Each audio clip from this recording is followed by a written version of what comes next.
Boa noite, meus amados irmãos. Que a graça e a paz do nosso Senhor e Salvador Jesus Cristo seja com cada um dos irmãos. Convidar os irmãos que abram suas Bíblias. No Evangelho segundo escreveu João, nós vamos meditar no capítulo 3, a partir do verso 1. Nós vamos até o verso 21. Evangelho segundo escreveu João, lá no capítulo 3, nós vamos do verso 1 até o verso 21.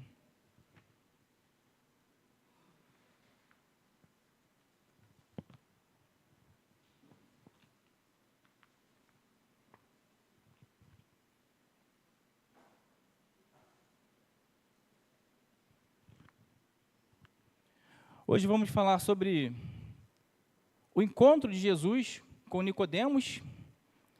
Na semana que vem falaremos sobre o encontro do Senhor Jesus com a mulher samaritana. E para você que tem acompanhado a nossa série de mensagens, você deve estar bem inteirado que nós estamos baseando nossa série de mensagens no livro do Tim Keller, o livro chamado Encontros.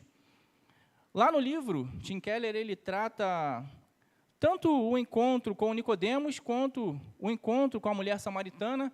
Ele trata no mesmo capítulo, ele trata de forma ali paralela aos dois, mas nós dividimos, e hoje nós vamos tratar sobre Nicodemos, vamos falar sobre o novo nascimento, e na semana que vem nós daremos continuidade com a mulher samaritana. Bom, Evangelho segundo escreveu João, no capítulo 3, o verso 1, espero que todos tenham encontrado, diz assim a palavra do Senhor. Todos encontraram, né? Amém. Havia entre os fariseus um homem chamado Nicodemos, um dos principais dos judeus. Este, de noite, foi até Jesus e lhe disse: Rabi, sabemos que o Senhor é mestre vindo da parte de Deus, porque ninguém pode fazer esses sinais que o Senhor faz, se Deus não estiver com ele. Jesus respondeu: em verdade lhe digo que, se alguém não nascer de novo, não pode ver o reino de Deus.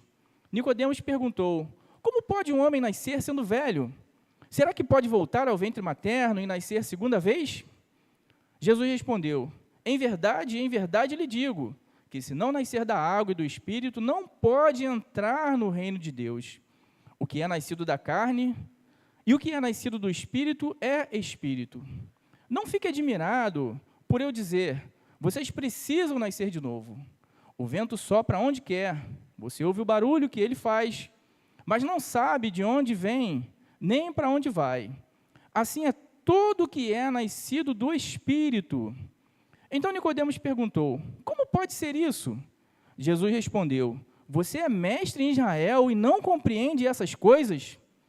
Em verdade lhe digo que nós falamos do que sabemos e damos testemunho do que vimos, mas vocês não aceitam o nosso testemunho. Se vocês não creem quando falo de coisas terrenas, como crerão se eu lhes falar das coisas celestiais? Ora, ninguém subiu ao céu, a não ser aquele que de lá desceu, o Filho do Homem. E assim como Moisés levantou a serpente no deserto, assim também é necessário que o Filho do Homem seja levantado, para que todo o que nele crê tenha a vida eterna. Porque Deus amou o mundo de tal maneira que deu o seu Filho unigênito, para que todo o que nele crê não pereça, mas tenha a vida eterna. Porque Deus enviou o seu Filho ao mundo, não para que condenasse ao mundo, mas para que o mundo fosse salvo por ele. Quem nele crê não é condenado, mas o que não crê já está condenado, porque não crê no nome do unigênito Filho de Deus. A condenação é esta: a luz veio ao mundo, mas os homens amaram mais as trevas do que a luz, porque as suas obras eram más. Pois todo aquele que pratica o mal detesta a luz e não se aproxima da luz, para que as suas obras não sejam reprovadas. Quem pratica a verdade se aproxima da luz, para que as suas obras sejam manifestas, porque são feitas em Deus. Amém? Louvado seja Deus. Que texto, né?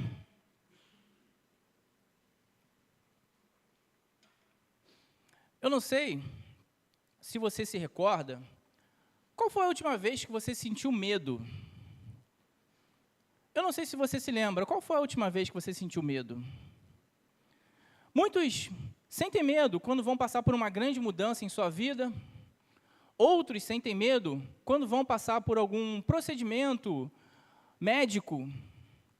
Outros sentem medo quando precisam falar em público. Aquele que está paquerando sente medo quando vai revelar suas pretensões, ali a pessoa pretendida. Muitos de nós sentimos medo. O medo é inerente ao ser humano. Se conversarmos, por exemplo, com as crianças, é quase unânime que todas elas têm medo de escuro. Se nós, que somos adultos, muitas vezes sentimos medo de escuro, quanto mais as nossas crianças. Mas por que será que o ser humano ele tem medo de escuro? O escuro, ele embaça a nossa visão, impede que nós enxerguemos o que vem à nossa frente. O escuro nos traz insegurança. O escuro nos traz desconforto. O escuro nos traz medo. Quando nós olhamos para o texto que nós lemos aqui nessa noite, nós identificamos um homem chamado Nicodemos, um homem que parecia caminhar na escuridão, não na escuridão apenas noturna, de quando ele vai se encontrar com o Senhor Jesus, mas conforme D.A. Carson, ele nos informa, ele parecia estar na escuridão. D.A. Carson, por exemplo, ele vai nos mostrar que a noite de Nicodemos era mais escura do que ele pensava. Ele estava vivendo na escuridão ou na ignorância com relação às coisas espirituais. Por mais que ele fosse um mestre, um doutor na lei, ele não conhecia com relação às coisas espirituais. As trevas ou a escuridão da ignorância com relação a essas coisas lhe impediam de enxergar com clareza o seu futuro, tiravam sua paz, o seu sossego. Mas tudo isso é transformado quando ele se encontra com o mestre dos mestres, com o Senhor Jesus. Aqui nós temos, então, mais um poderoso encontro do Senhor Jesus, conforme nós temos estudado em toda essa nossa série de mensagens. E hoje nós meditaremos sobre o tema, transformando trevas em luz, o novo nascimento. Transformando trevas em luz, o novo nascimento. Bom, para nós mergulharmos aqui sobre essa temática, primeiro nós precisamos entender quem era Nicodemos. Quem era Nicodemos? Em que meio Nicodemos vivia? Bom, quando nós olhamos para o verso 1, o texto vai nos mostrar que Nicodemos, ele era um dos principais do judeu, né, a nova Almeida Revista Atualizada vai nos mostrar que ele era um judeu. Quando nós olhamos na NVI, por exemplo, vai tratar Nicodemos como um líder religioso. Nicodemos, de fato, ele era um mestre. À luz lá do capítulo 19, nós vamos ver que Nicodemos, ele era uma pessoa muito rica. Quando ele vai ali embalsamar ali o corpo do Senhor Jesus, ele leva cerca de 35 quilos de um composto ali produzido com perfumes, algo que era extremamente caro. Então, você pega e multiplica algo caro por 35 quilos. Certamente, ele era algo que tinha muitas posses, alguém que tinha muitas posses, alguém que tinha uma boa condição financeira. À luz do capítulo 7, lá o verso 50 e 51, vai nos mostrar que Nicodemos ele era membro do Sinédrio. O que era o Sinédrio? O Sinédrio é uma espécie de Suprema Corte religiosa, era uma espécie de Suprema Corte legislativa também, funcionava como uma espécie de tribunal judaico. Era um grupo formado pelo sumo sacerdote e mais 70 membros. Então, nós tínhamos ali 71 homens rigorosamente selecionados. Dentre esses 70 homens, mais o sumo sacerdote, mas dentre esses 70 homens, nós temos Nicodemos, o mestre Nicodemos, o mestre da lei. Nicodemos também era um fariseu. Nicodemos também era fariseu. Eu não sei se os irmãos recordam o que eram os fariseus. Mas se nós pensarmos sobre os fariseus é um grupo que ele surge ali dentro do judaísmo, um grupo que surge ali no período interbíblico, ou seja, entre o fechamento do Antigo Testamento e o nascimento do Novo Testamento, surge esse grupo ali denominado fariseus. Isso quer dizer que, se você olhar, por exemplo, no Antigo Testamento, você não vai encontrar nenhuma referência a esse grupo. Mas, quando nós chegamos no Novo Testamento, nós vamos encontrar esse grupo que é dos mais influentes, um grupo seleto. E dentre esses fariseus, nós temos Nicodemos. Bom, quando nós olhamos, por exemplo, o que R.C. Sproul ele vai falar sobre esse grupo, R.C. Sproul ele vai nos mostrar que o fariseu era um grupo religioso judaico que emergiu durante o período intertestamentário, conhecido por sua aderência rigorosa à lei de Moisés e às tradições orais. O nome fariseu vem do hebraico perushim, que significa separados. Eles se viam como guardiões da pureza religiosa, em contraste com os saduceus e outros grupos que não seguiam a lei com a mesma precisão. Então, os fariseus, eles tinham essa pretensão de ser um grupo separado, não conforme os essênios, que se separavam mesmo, se separavam mesmo fisicamente. Os fariseus, eles não se separavam de forma física, mas eles se separavam ali de uma forma mais lógica.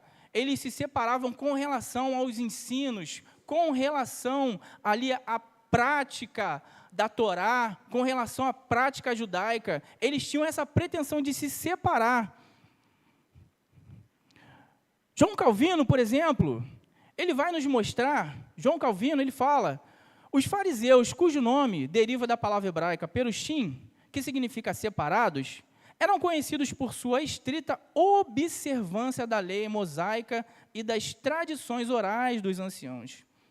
Eles se distinguiam por sua dedicação e pureza ritual e a observância meticulosa das leis, vendo-se como separado das práticas impuras de outros grupos e judeus menos rigorosos. Então, o judeu ele tinha essa pretensão de se separar, de se destacar pela sua pureza. Então, conforme Calvino ele nos mostra, os fariseus eles tinham essa pretensão. Eles não queriam se contaminar com o helenismo, com a cultura grega. Eles não queriam perder a identidade judaica conforme a nação quase toda estava perdendo. Flávio Josefo também vai nos falar um pouco sobre quem era esse grupo de fariseus. Observe o que Flávio Josefo ele nos mostra. Os fariseus se têm por os mais exatos intérpretes da lei.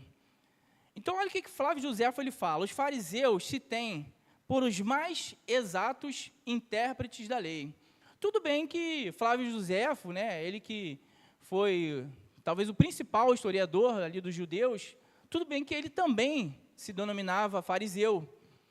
Mas é fato que quase todos os autores que vão falar sobre os fariseus vão falar sobre esse zelo que eles tinham. Então, ao que tudo indica, é um grupo que nasceu com boas intenções, um grupo que nasceu com o intuito de praticar a lei de forma perfeita. É um grupo que nasceu ali com esse intuito de se separar.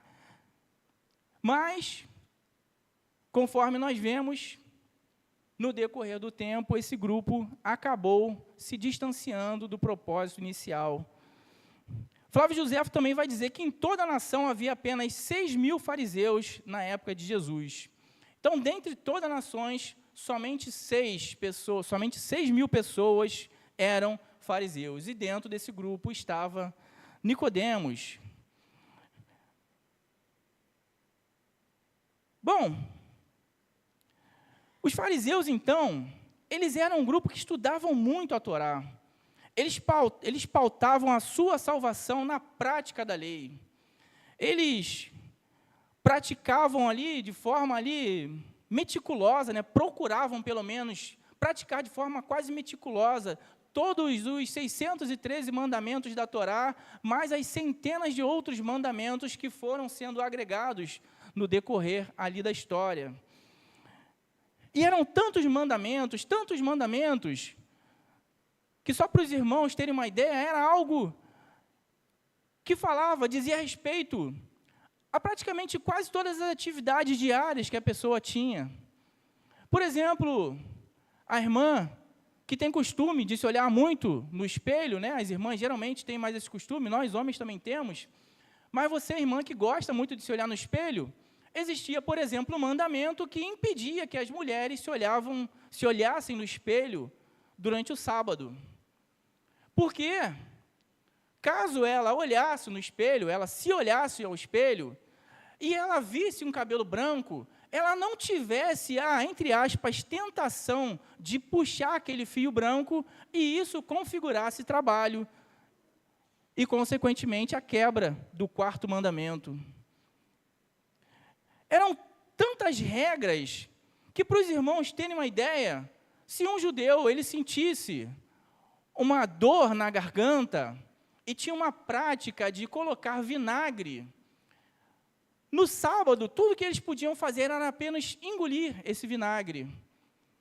Porque a prática comum, que era fazer um gargarejo, poderia configurar trabalho. E se configurasse trabalho, era a quebra do 4º mandamento. Então, se você fosse judeu naquela época, e você tivesse uma dor de garganta, nem gargarejo você não poderia fazer no sábado.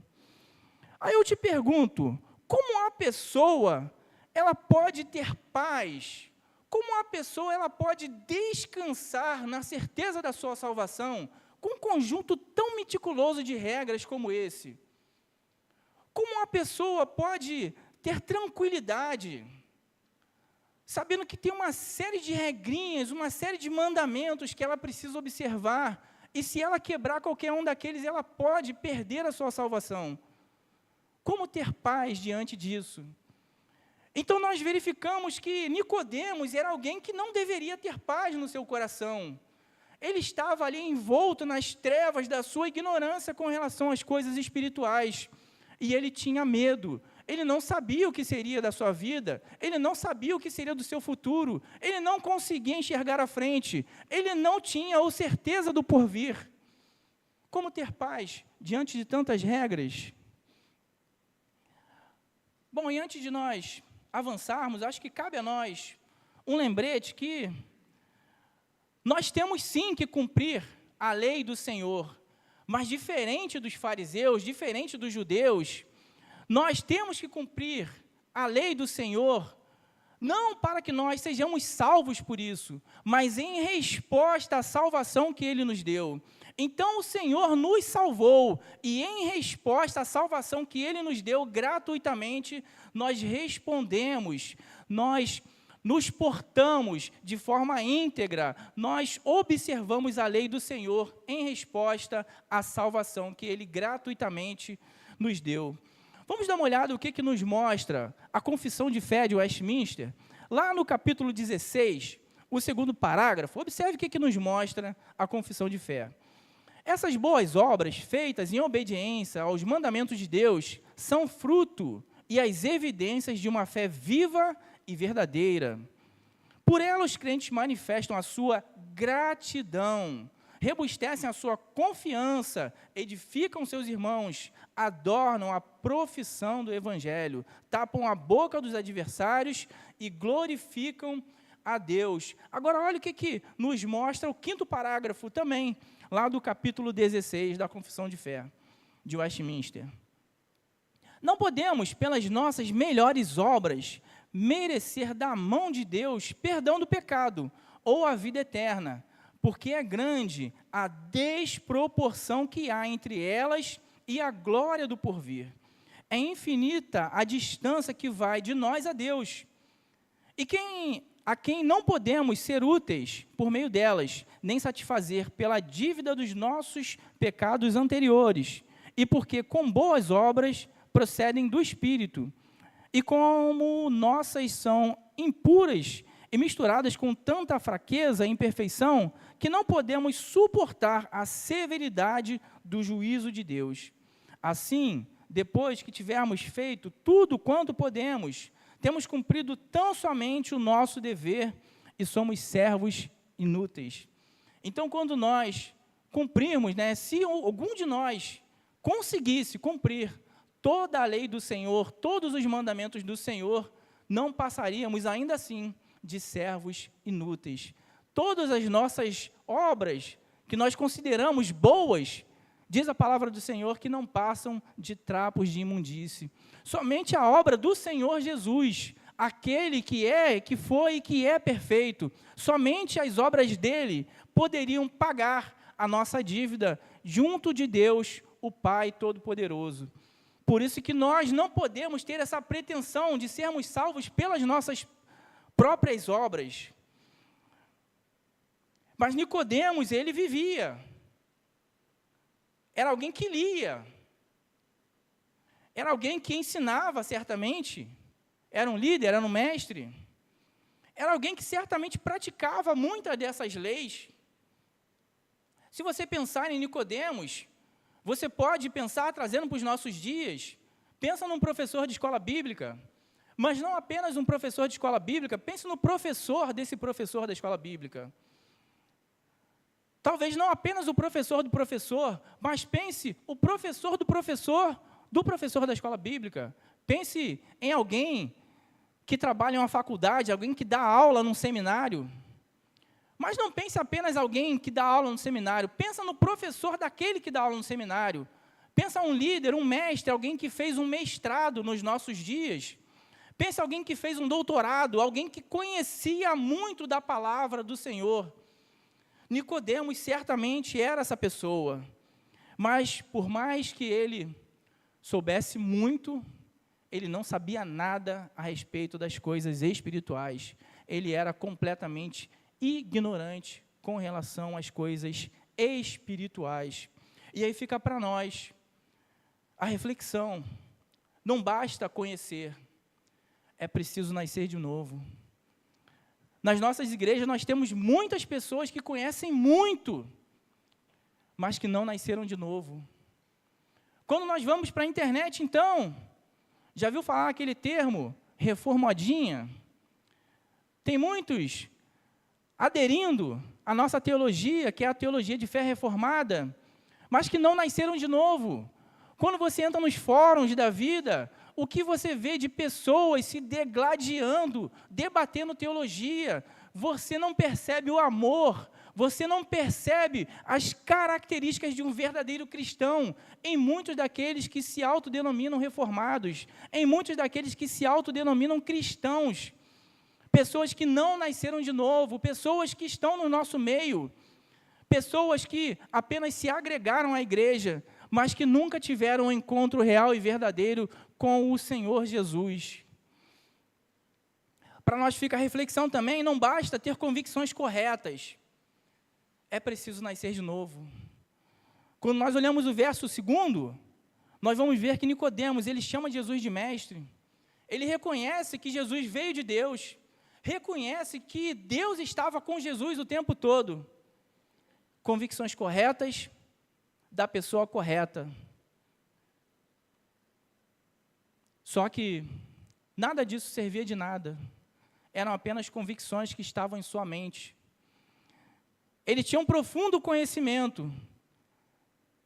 A palavra de Deus estava em sua mente, mas não descia para o seu coração, não transitava pela sua veia, não era algo que ele fazia no seu dia a dia, praticando com amor. Era algo que ele conhecia e conhecia muito. Muitas vezes nós conhecemos, nós temos convicções corretas, nós temos uma boa teologia, mas muitas vezes nós não identificamos em muitos de nós características de alguém que realmente nasceu de novo. Se eu pudesse fazer um convite para os irmãos, vendo os nossos estudos, nós temos estudado muito a palavra do Senhor na nossa igreja. Às quartas-feiras, nós temos estudado exaustivamente o sermão de domingo. Nas quintas-feiras, nós temos estudado vários livros bons, nós temos mergulhados em boa teologia. Domingo pela manhã, nós temos meditado em todo o Antigo Testamento, já estamos no livro dos Reis, temos vindo percorrendo livro por livro. Tudo isso é muito bom, tudo isso é maravilhoso. Mas tudo isso são apenas ferramentas que o Senhor nos dá para que nós consigamos praticar aquilo que Ele nos deu. Nada disso será útil se nós não nascermos de novo. Tudo isso será em vão se nós não formos regenerados pelo Senhor.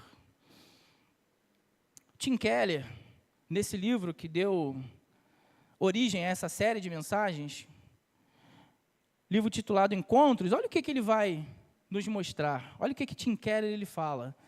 Como foi falado, ele traça um paralelo entre a mulher samaritana, né, que ele chama de marginalizada, e Nicodemos, que ele chama de prestigiado. Então, ele traça um paralelo entre a marginalizada e o prestigiado. Olha o que ele fala. Uma coisa espantosa de se dizer a um homem como Nicodemos, né, falando sobre o novo nascimento, Jesus está afirmando que cafetões e prostitutas de rua se encontram na mesma posição que ele, em termos espirituais. Olha o paralelo que ele traça aqui. Ó. Lá está Nicodemos, abundante em realizações morais e espirituais. De outro lado, ele mostra, lá está alguém na rua, um sem-teto viciado. E aos olhos de Deus, ambos estão igualmente perdidos. Consegue compreender? Ambos estão igualmente perdidos. Ele está falando de Nicodemos, o mestre da lei, de um lado, e de outro, ele está falando de pessoas sem teto, viciadas, prostitutas, charlatões. Diante do Senhor, ambos estão no mesmo barco. E ele segue. Ambos precisam começar do zero, ou seja, nascer de novo. Ambos têm de nascer de novo. Aí ele cita a mulher, um pouco mais à frente. Olhe para a mulher junto ao poço. É provável que a maioria das pessoas entenda por que Jesus haveria como uma pecadora necessitada de salvação. Mas a maioria das pessoas não consegue entender o tratamento dispensado por Jesus ao prestigiado Nicodemos. Por que ele haveria de ser visto como um pecador necessitado da salvação? Por que Jesus diria a esse, entre aspas, bom homem, que ele nada fez para ganhar um lugar ao céu? Eis a resposta surpreendente, presta atenção. Pecado é procurar a salvação em outra coisa que não Deus. Pecado é procurar a salvação em outra coisa que não Deus. É se colocar no lugar de Deus, tornar-se o próprio Salvador e Senhor. Eis a definição bíblica de pecado, a transgressão do primeiro dos 10 mandamentos. Então, Nicodemos, ele não só estava errado em buscar a sua salvação, baseado nas obras da lei, como ele também estava quebrando o primeiro mandamento, tentando colocar-se como seu próprio Salvador. Não tem como nós nos achegarmos diante do Senhor, nos colocando como o nosso próprio Salvador. Nós carecemos de alguém perfeito, nós carecemos de um Salvador. Aliás, né, o cristianismo é a única religião onde nós colocamos que nós precisamos, né, nós somos imperfeitos e precisamos de um Salvador. E por isso nós temos Jesus Cristo. Mas Nicodemos, ele tentava se colocar como alguém que poderia produzir a sua própria salvação.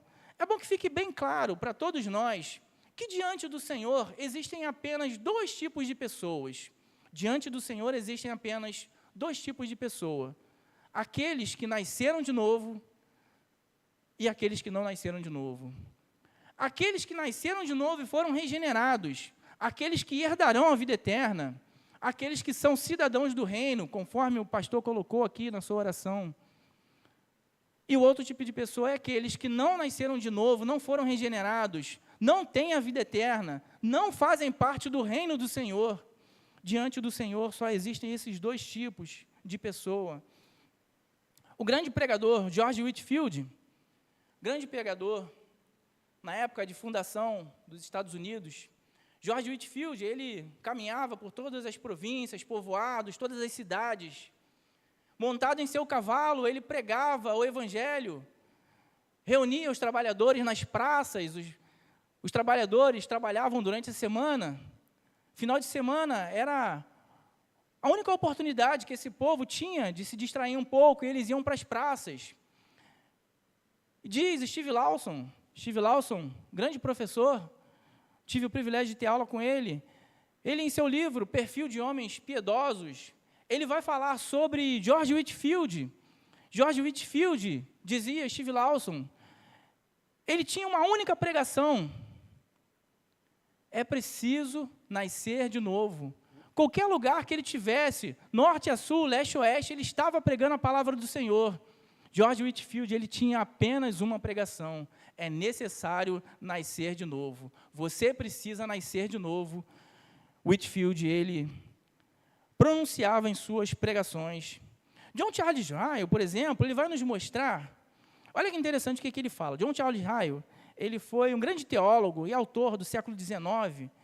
Olha o que ele vai dizer: o homem pode ignorar muitas coisas na vida espiritual e ainda ser salvo. Mas ignorar os assuntos abordados neste capítulo, ou seja, o capítulo 3, o que nós lemos, ignorar os assuntos abordados neste capítulo significa estar no caminho largo, o caminho que conduz à perdição. Então, de acordo com John Charles Ryle, ele vai nos mostrar que a gente pode negligenciar muita coisa, mas se tem algo que nós não podemos negligenciar na palavra de Deus, é o capítulo 3 do Evangelho de João. Nós temos muita coisa fantástica ali nesse livro, nesse capítulo.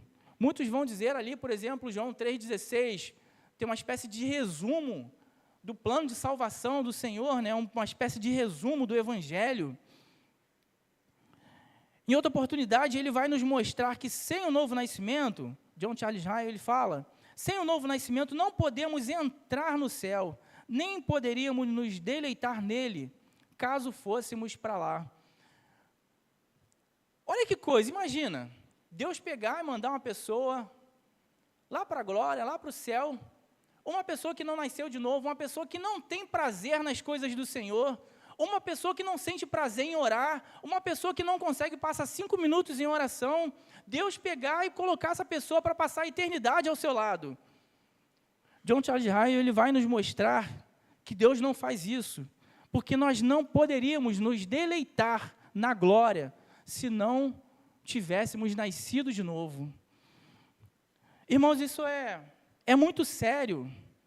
E fica para nós essa reflexão: será que nós realmente já nascemos de novo? Será que nós realmente fomos regenerados pelo Senhor? A gente precisa analisar isso constantemente. O verso 3, por exemplo, Jesus ele afirma que se alguém não nascer de novo, não pode ver o reino de Deus. Se alguém não nasceu de novo, não pode ver o reino de Deus. Lá no verso 5, ele vai nos mostrar de forma ainda mais restritiva. Ele nos fala, o Senhor Jesus: quem não nascer da água e do Espírito não pode entrar no reino de Deus. Quem não nasceu da água e do Espírito não pode entrar no reino de Deus. Então, se lá no verso 9 ele fala que não pode nem ver, aqui ele fala que não pode entrar. Então, é necessário, conforme as palavras de Jesus, é necessário nascer da água e do Espírito. Nós poderíamos investir um tempo considerável falando sobre o que seria nascer da água. Existem pelo menos 4 possibilidades, para a interpretação disso, mas eu vou trilhar o caminho de grandes comentaristas bíblicos que seguem nos informando que esse nascer da água era algo que fazia sentido ali para Nicodemos. Era algo ali, nós falamos na semana passada sobre o rito de purificação, o pastor pregou aqui na semana passada. Tinha também a questão do batismo de João. No próprio judaísmo, existia um rito de entrada, onde ali as pessoas precisavam entrar, as pessoas gentias, que aderiam ao judaísmo, precisavam passar por uma espécie de batismo também. Então, o que grandes comentaristas vão dizer é que esse nascer da água, muito provavelmente ali Jesus estava falando sobre esse rito de iniciação, sobre o batismo nas águas. O próprio Senhor Jesus, depois, um pouco mais à frente, vai começar a batizar. Não, na verdade, Jesus não batizava, mas ele vai começar a falar sobre o batismo. Então, é muito provável que Jesus aqui estivesse falando. Mas esse batismo, o batismo nas águas, ou esse rito de purificação que os judeus eles passavam, nada disso era suficiente para salvar. E Jesus ele mostra: quem não nascer da água e do Espírito não pode entrar no reino de Deus. Então, tem uma condição. É preciso nascer de novo, é preciso nascer do Espírito, nascer do Espírito. E eu acho que já deu para ficar claro para os irmãos a importância do que é nascer de novo. Mas se nós entendemos que é importante, também precisamos entender o que é nascer de novo. O que é o novo nascimento? Se nós conferirmos, eu gostaria de ler com os irmãos, lá no capítulo 3, o verso 3 até o verso 7, observe o que vai nos mostrar o texto bíblico. O verso 3 até o verso 7.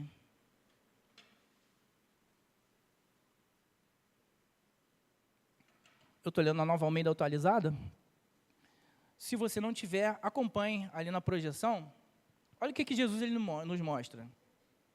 Em verdade lhe digo que se alguém não nascer de novo, não pode ver o reino de Deus. Nicodemos perguntou, como pode um homem nascer sendo velho? Será que pode voltar ao ventre materno e nascer uma segunda vez? Jesus respondeu, em verdade lhe digo, quem não nascer da água e do Espírito não pode entrar no reino de Deus. O que é nascido da carne é carne, e o que é nascido do Espírito é Espírito. Não fique admirado por eu dizer, vocês precisam nascer de novo. Vocês precisam nascer de novo. Então, observe, o que vem a ser esse novo nascimento?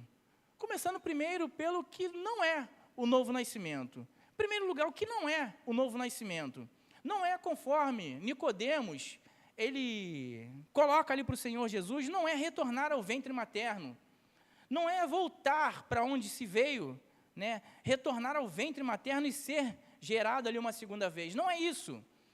D.A. Carson, por exemplo, ele vai tratar sobre esse ponto, e o que D.A. Carson, ele nos coloca ali, né, dentre algumas possibilidades ali, falando sobre o que Nicodemos, ele coloca para o Senhor Jesus, ele coloca o que alguns dos nossos irmãos aqui, juristas, devem conhecer muito melhor do que eu, ele tenta reduzir ali, reduzir o argumento de Jesus a um absurdo, né, um termo latino, reducti et absurdum, né, nosso presbítero Flávio deve conhecer muito melhor do que eu, ele tenta reduzir o argumento de Jesus ao absurdo.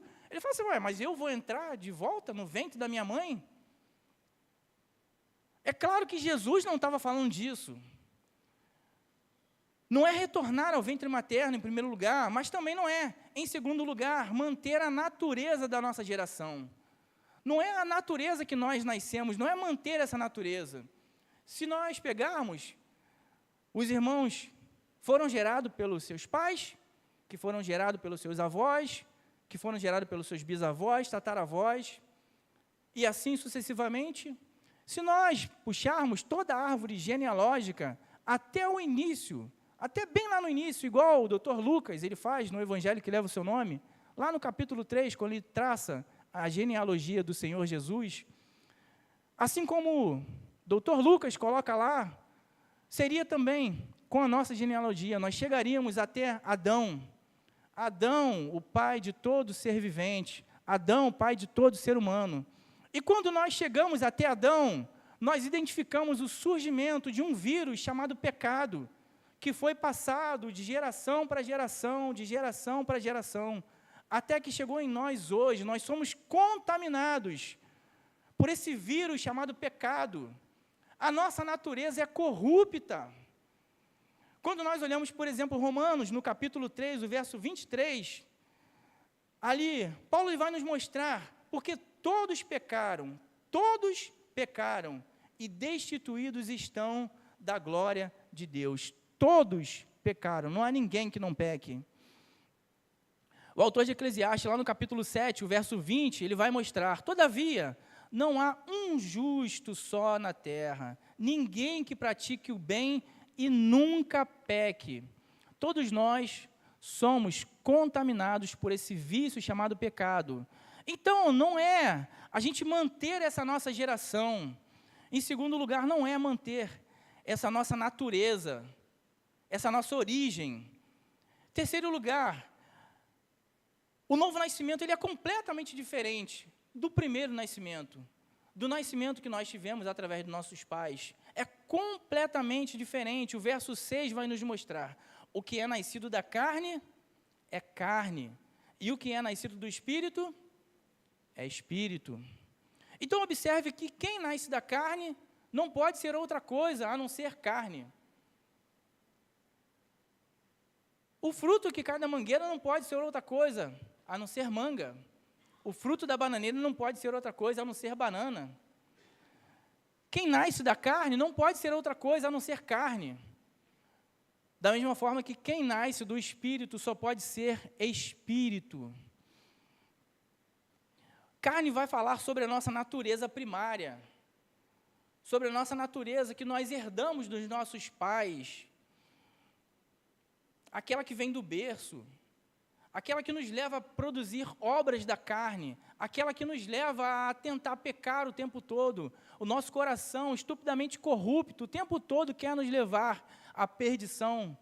Então, essa é a nossa natureza carnal, a nossa natureza primária. Entende agora porque, talvez, muitos dos irmãos não conseguem sentir prazer nas coisas do Senhor? Entende agora por que para muitos denominados cristãos é tão difícil passar 5 minutinhos em oração? Entende por que para muitos irmãos é tão difícil ler a palavra do Senhor diariamente? É a natureza corrupta, é algo que vem de dentro, tenta dominar o ser humano, levando o ser humano a cada vez pecar mais e mais e mais. É claro que, eventualmente, alguém que nasceu de novo, alguém que foi regenerado pelo Senhor, certamente vai pecar, faz parte. Eventualmente, alguém que nasceu de novo vai ter falta de disposição de ler a palavra de Deus, vai ter falta de vontade de orar, vai ter falta de vontade de jejuar, vai ter falta de vontade de cumprir os exercícios espirituais ou as disciplinas espirituais. Mas o problema, irmãos, é quando é difícil o tempo todo para a gente se envolver com as coisas do Senhor. Quando o tempo todo é difícil ler a Bíblia, o tempo todo é difícil orar, o tempo todo é difícil estar em comunhão com os irmãos. Quando isso o tempo todo é o que acontece na nossa vida, a gente precisa olhar para dentro de nós e analisar: será que eu realmente nasci de novo? Será que eu realmente fui regenerado pelo Senhor? Irmãos, isso é muito, mas muito sério. Você tem ideia o que é um pregador como George Whitefield? Os historiadores, os comentaristas, vão falar que, ali na época de fundação dos Estados Unidos, praticamente não existia ninguém que não tivesse ouvido a pregação dele. E a pregação dele constantemente era essa: é necessário nascer de novo, você precisa nascer de novo, você precisa ser regenerado. Irmão, se isso não fosse tão sério, ele não gastaria, não investiria a sua vida inteira nessa pregação. Ele não tinha carro, ele tinha um cavalo, e ele ficava constantemente, cidade a cidade, província a província, norte a sul, leste a oeste. A pregação dele era só essa: você precisa nascer de novo. Bom, então o que é o novo nascimento? O que vem a ser isso, então? Nós já descobrimos o que não é. O que vem a ser, então, novo nascimento? Vamos tentar colocar de uma maneira bem didática, para que fique bem claro para a gente entender. Novo nascimento, ele pode ser tratado como uma espécie de sinônimo de regeneração. Então, toda vez que a gente falar em novo nascimento, pense em regeneração. Regeneração. Regeneração igual ao novo nascimento. Novo nascimento igual a regeneração. Olha o que, por exemplo, Berkhof, ele fala na sua teologia sistemática. Luiz Berkhof, em sua teologia sistemática, olha o que ele vai nos mostrar. A regeneração pode ser definida como aquela obra de Deus pelo Espírito Santo, mediante a qual ele comunica nova vida ao homem. É o começo da nova vida no cristão, que se manifesta na fé, no arrependimento e numa nova obediência. O novo nascimento é um termo que é frequentemente usado como sinônimo de regeneração. Então, para ficar bem claro, bem didático, quando falarmos sobre novo nascimento, pense em regeneração. Agora, olha o que J.I. Parker, ele vai falar também sobre o novo nascimento, olha o que ele fala. O novo nascimento é o tema central no Evangelho de João, onde é apresentado como uma transformação radical e sobrenatural, operada por Deus, que é denominada de regeneração. A regeneração é o início da nova vida no crente, e é uma obra exclusiva do Espírito Santo. Então é o próprio Espírito Santo quem opera em nós esse novo nascimento, que ele também coloca como uma regeneração. A palavrinha lá, quando vai falar sobre novo nascimento, a palavrinha grega anofém, ela pode ser traduzida tanto como novo nascimento, né, como novo, como do alto. Então, anofém, ela tem esse sentido tanto de ser algo novo, completamente novo, como algo que vem do alto, um nascimento que vem do próprio Deus. Reverendo Hernandes Dias Lopes, por exemplo, olha o que ele vai colocar para a gente. Hernandes Dias Lopes, ele diz, a palavra grega, anofém, significa absolutamente novo, inédito, que nunca existiu. É uma espécie de ressurreição do que estava morto. É passar da morte para a vida. A Bíblia diz que se alguém está em Cristo, é nova criatura, conforme nós lemos aqui. As coisas antigas já passaram e tudo se fez novo. Tudo se fez novo. Então é que a gente pegar aquela nossa antiga natureza, jogar tudo fora e começar uma nova vida em Cristo Jesus. Tudo se fez novo. Então ela tem, essa palavrinha grega, ela tem esse sentido tanto de algo novo, completamente novo, inédito, mas ela tem esse sentido também de nascer do alto. Dr. Billy Graham, por exemplo, ele fala que ele vai tratar essa palavra como born from above, ou seja, né, nascido do alto, nascido de Deus. É um nascimento que vem do próprio Deus, o nascimento que é operado pelo Espírito Santo. Por isso, no verso 8, Jesus mostra a Nicodemos que o vento sopra onde quer. Você ouve o barulho, o som que ele faz, mas não sabe de onde vem nem para onde vai. E aí Jesus ele conclui, né? Assim é todo o que é nascido do Espírito. Assim é todo o que é nascido do Espírito. John Owen, grande teólogo também, ele vai nos mostrar que a obra do Espírito Santo na regeneração é o fundamento de toda a santidade e obediência aceitável com Deus. Então ele nos mostra, né, John Owen mostra que a obra do Espírito Santo na regeneração é o fundamento de toda a santidade e obediência aceitável com Deus. Então, de acordo com esse teólogo, não há como nós nos mantermos santos, não há como levar uma vida de santidade diante do Senhor, tem esse fundamento chamado novo nascimento, sem esse fundamento chamado regeneração. Da mesma forma como também não temos como prestar uma obediência aceitável se não tivermos esse fundamento que é o novo nascimento junto do Senhor. O que é novo nascimento?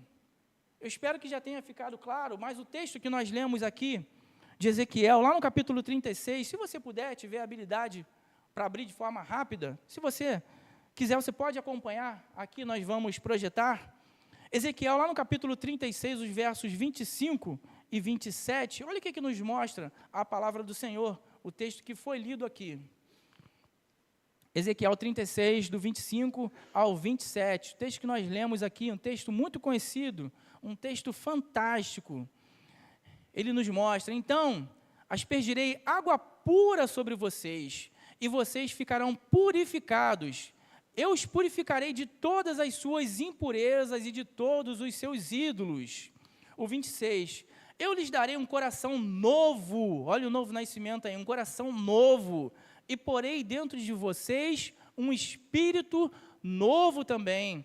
Tirarei de vocês o coração de pedra, e lhes darei um coração de carne. Porei dentro de vocês o meu espírito, e farei com que andem nos meus estatutos, guardem e observem os meus juízos. Então, olha o que o Senhor fala em Ezequiel. Ele diz que nos daria um coração novo, um espírito novo, tudo novo. transformado, nós precisamos desse novo nascimento. Precisamos olhar para a nossa vida. Será que nós recebemos esse coração novo? Será que o meu coração tem me levado às mesmas coisas que eu praticava antigamente? Será que esse coração é realmente novo? Será que o espírito é novo? Ou será que tudo continua na mesma? Quer saber o que significa novo nascimento? O texto que nós lemos, lá de Jeremias, no capítulo 31, o verso 31, não precisa abrir para a gente ganhar tempo, a irmã, se puder projetar para a gente, Jeremias 31, lá no verso 31 até o verso 23, o texto que nós lemos aqui também. Olha que interessante o que ele fala. Jeremias 31, o verso 31 também. Olha que texto fantástico, olha o que o Senhor vai falar através desse texto. Preste atenção, porque esse é um texto que tem muito a nos ensinar. Olha o que o texto vai nos mostrar. Foi lido aqui, é muito importante que a gente releia, porque tem muita coisa a falar aos nossos corações. Olha o que o Senhor fala aqui. Eis aí vem dias, diz o Senhor, em que confirmarei nova aliança com a casa de Israel e com a casa de Judá. Olha o que diz o 32. Não segundo a aliança que fiz com os seus pais. Ou seja, aquela aliança que foi firmada com Moisés, aquelas ordenanças, aqueles mandamentos escritos em tábuas de pedra, não é mais essa aliança. Olha o que vai nos mostrar o verso, pode pular lá para o 23, olha o que nos mostra. Porque esta é a aliança que farei com a casa de Israel, depois daqueles dias, diz o Senhor. Presta atenção. Na mente lhes imprimirei as minhas leis, e também no seu coração as inscreverei. Eu serei o Deus deles, e eles serão o meu povo. Se você puder, olha para cá. Presta atenção, olha o que o Senhor está dizendo nesse texto. O que ele está falando? Primeiro aonde? Vocês estão aí, irmãos? Primeiro aonde? Na mente. Depois aonde? No coração. Consegue compreender que é algo que vem de dentro? Não é mais aquele conjunto de regras que era visível externamente. Agora é algo que vem de dentro. E olha o que o Senhor fala aqui. Presta atenção que não é escreverei com E, ou com E. Ele fala que inscreverei, vem de inscrição, registro. É um registro do próprio Deus gravado no nosso coração. É algo que Ele coloca dentro de nós. Então, não é apenas que nós precisamos aprender a palavra do Senhor conforme nós fazemos, e nós devemos sim fazer isso, mas dentro de nós Ele coloca essa inscrição, esse registro da sua palavra, para que nós andemos praticando-as. Isso é nascer de novo, irmãos. É ter essa inscrição, é ter isso na mente, no coração, conforme o texto aqui de Jeremias vai nos mostrar. Você lembra de uma lagartixa? Você já deve ter visto uma lagartixa. Você pega e dá uma chinelada nela, o rabinho cai para um lado, ela cai para o outro. Já viu? Daqui a um tempo, você vai olhar a lagartixa, o que aconteceu? O rabo nasceu, ela foi regenerada. Consegue compreender? Não é o mesmo rabo. Ela é regenerada, nasce de novo. Você já parou para analisar uma borboleta? Como é que funciona? Lembra da lagarta? Como é que funciona? Você vê lá a lagartinha lá, andando pela árvore. Daqui a pouco ela vai e se esconde no seu casulo, e ela passa ali por uma transformação. O que acontece depois disso? Ela vira uma linda borboleta. Isso é nascer de novo. Isso é ser transformado, regenerado. O problema é que, muitas vezes, em nossas igrejas, as lagartas chegam e elas continuam sendo lagartas. As lagartas, elas chegam nas nossas igrejas, a gente coloca uma anteninha, pinta ela de uma corzinha bonita, e elas continuam sendo lagarta. A gente passa ali um pincelzinho com uma cor colorida, mas ela continua sendo lagarta. Muitos de nossos irmãos que poderiam ser lindas borboletas estão voando, não passam de borboletas, porque não nasceram de novo, não foram transformados. É necessário nascer de novo, irmão. Eu não sei se ficou claro para os irmãos o que é nascer de novo, mas nascer de novo não é aquele caso do casal que chega na igreja e está vivendo na prática da fornicação. E aí o que a gente faz? A gente casa, a gente esconde o pecado. Não aconteceu uma regeneração, não aconteceu uma transformação. A gente apenas passa um pano no pecado, mas o pecado está lá ainda. Não é aquele caso da pessoa que matava e agora ela continua sentindo ódio. Ela apenas não puxa o gatilho para atirar numa pessoa, mas o sentimento ainda está lá no coração dela. Ela apenas não usa mais a sua arma, apenas não puxa mais o gatilho, mas na sua mente ela continua matando o próximo. Irmãos, novo nascimento é algo que vem de dentro, é algo que brota em nós. Não é aquele caso, por exemplo, da pessoa que vivia no adultério. E aí ele larga a sua segunda pessoa. E aí continua vivendo na prática da pornografia, por exemplo. Não, não é isso.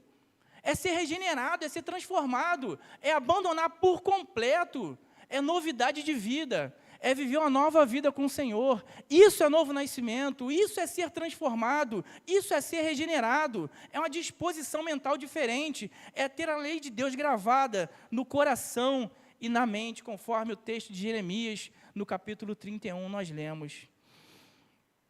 Já estamos finalizando, mas só para ilustrar um pouquinho mais o que é novo nascimento, o que é regeneração, reverendo Hernandes Dias Lopes, no seu comentário do Evangelho de João, ele conta um caso onde ele estava lá na primeira igreja presbiteriana de Vitória, a maioria dos irmãos sabem que ele foi pastor dessa igreja, e numa segunda-feira ele é procurado por um homem, e esse homem o informa que ele havia ido à igreja no domingo, e o reverendo Hernandes, então, agradece, fica ali feliz por aquele homem estar na igreja domingo. Só que aquele homem fala para o reverendo Hernandes que não foi na igreja para cultuar. De acordo com as palavras dele, esse homem, ele foi até ali na igreja porque ele era um traficante. E naquele momento, tudo que ele queria fazer era roubar um carro daqueles que estava estacionado no pátio da igreja. Aquele homem, então, conta que ele, ali naquele momento, enquanto ele olhava os carros e tentava escolher um ali para que ele pudesse tomar posse, para que ele pudesse furtar, aquele homem, então, ele é impactado por um louvor que saía pela porta do templo. E ele diz que um poder muito grande o atrai, e ele entra dentro do templo. E dentro do templo, então, ele é impactado pela palavra do Senhor. E ele, então, voltando para sua casa, ele diz para sua esposa, a sua esposa preocupada, o que houve? Por que você voltou assim, diferente? O que aconteceu? Aquele homem, então, informa, aquele homem que você conhecia, aquele homem morreu. Porque eu fui no pátio de uma igreja para roubar um carro. Cheguei lá, eu fui impactado. Um poder mais forte do que eu, um poder maior do que eu, me impactou, me contagiou de uma maneira que eu fui transformado. E agora eu sou um novo homem. Isso é o poder de Deus. Isso é nascer de novo, irmãos. Eu não sei se isso fala ao coração dos irmãos, mas é algo que vem de dentro. Como nós podemos identificar, irmãos, que nós nascemos de novo ou não? Pastor Paulo Júnior, ele coloca 4 áreas que nós podemos analisar na nossa vida. Pastor Paulo Júnior, ele fala sobre a nossa vontade. Como tem sido a nossa vontade? Será que a nossa vontade constantemente tenta nos levar para o caminho do mal? Pastor Paulo Júnior, ele fala sobre a nossa relação com o pecado. Será que a nossa relação com o pecado, será que é a mesma como era antigamente? Será que o tempo todo a gente quer pecar?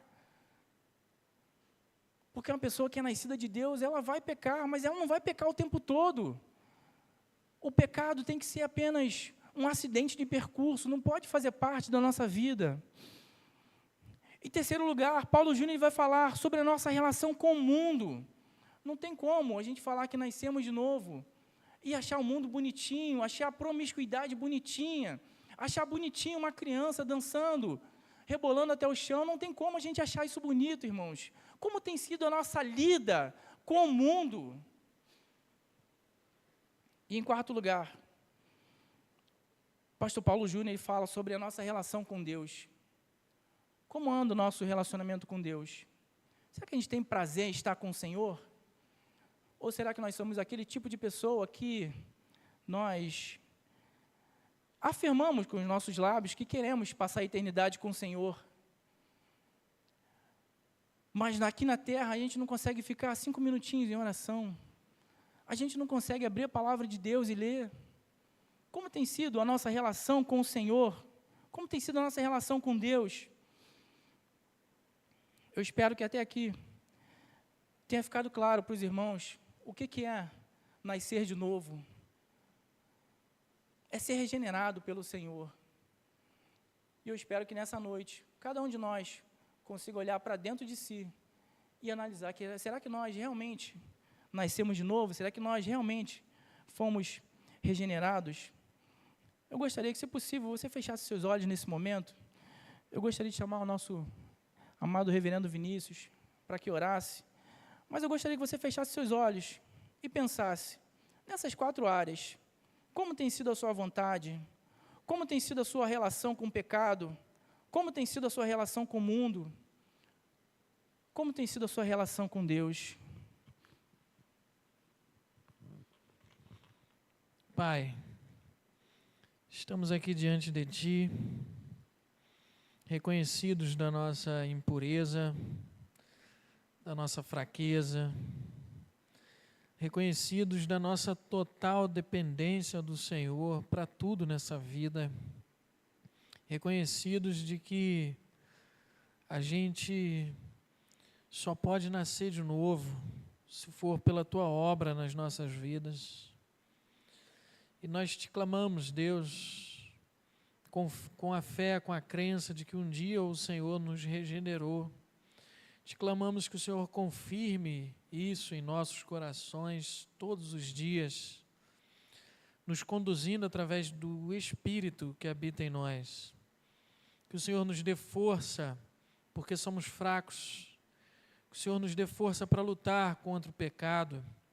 E que por mais, Deus, que caiamos nessa vida, que o Senhor nos discipline como um Pai amoroso, pois sabemos, Deus, que necessitamos da Tua disciplina, necessitamos do Teu cuidado, nos tirando de um erro, nos colocando alinhados de novo na Tua palavra, na Tua vontade, porque muitas vezes a gente abre mão, Senhor, do que o Senhor quer para as nossas vidas. Muitas vezes a gente vira as costas para a Tua palavra, para a Tua vontade, a gente vira as costas para o próprio Senhor. E adora muitos ídolos em nossos corações e realiza obras que são ruins, mas perante o Senhor, os Seus olhos. Por isso clamamos a Ti, Deus, dependentes de Ti, sabendo que se o Senhor não nos conduzir, nós não temos para onde ir. Nós não somos nada e nem ninguém. Por isso pedimos, Deus, que realize essa obra de santificação em nossas vidas, nos dando consciência cada vez mais clara do nosso pecado e da pureza do Senhor, da grandeza do Senhor, da Sua santidade, da Sua perfeição. E caminhe conosco, Deus. Precisamos de Ti. Transforme o nosso coração. Mais uma vez nós te clamamos, Deus, que o Senhor retire o coração de pedra de cada um de nós, aqueles que estão petrificados. Que o Senhor, de fato, Deus, nos dê um coração renovado, um coração novo, um coração de carne, um coração que seja maleável, um coração que possa ser moldado por Ti mesmo, à Sua semelhança. Realiza essa obra na tua igreja, Deus, pois somos falhos e carecemos de ti. Caminhe conosco, Senhor. Nós te clamamos e oramos no nome do nosso Redentor, aquele que veio, realizou a obra perfeita que era impossível a nós e nos condicionou essa vida eterna, onde o Espírito aplicou tudo isso em nosso coração, nos regenerando para uma nova vida. Obrigado, Senhor. É no nome dele que nós oramos, no nome do Senhor Jesus. Amém. Amém. Louvado seja Deus.